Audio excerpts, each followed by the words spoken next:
Samantala sa ibang mga balita po ay patuloy na pinaganap ng pulisya ang isang lalaking nakunan ng CCTV camera na nambugbog ng 3 lalaki sa isang videoke bar sa Sampaloc, Maynila. May live report si JP Soriano. JB? Jimmy, ito nga yung kuha ng CCTV ng isang videoke bar sa Sampaloc, Manila noong isang linggo. At kitang-kita rito, Jimmy, na binubugbog ng isang lalaki ang 3 lalaking kinilalang sina Rafael, Abot at Ryan.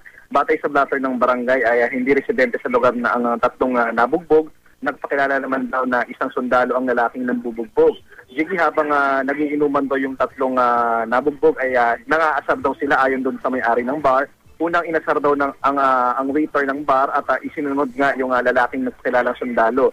Sa video, Jiggy, makikitang tila nagtitimpi ang lalaki. Pero nang mapuno na, isa-isa na nga niyang inupakan yung 3 at kwento ng may-ari ng bar, Jiggy, sinisita raw ng 3 lalaki ang pagkanta ng kasama ng lalaking nagpakilala raw na sundalo o yung nambugbog.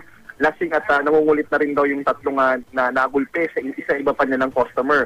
Nang maawat ang nagpakilalang sundalo, agad pinalabas ng mga tauhan ng videoke bar ang mga nabugbog, pero maya-maya lang, Jiggy, ay bumalik sila at pinagbabato ang lalaki. Sinubukan natin na hagilapin yung lalaking nambugbog sa 3, pero wala raw itong iniwang pangalan at contact number doon sa may-ari ng videoke bar at hindi rin daw ito residente ng lugar.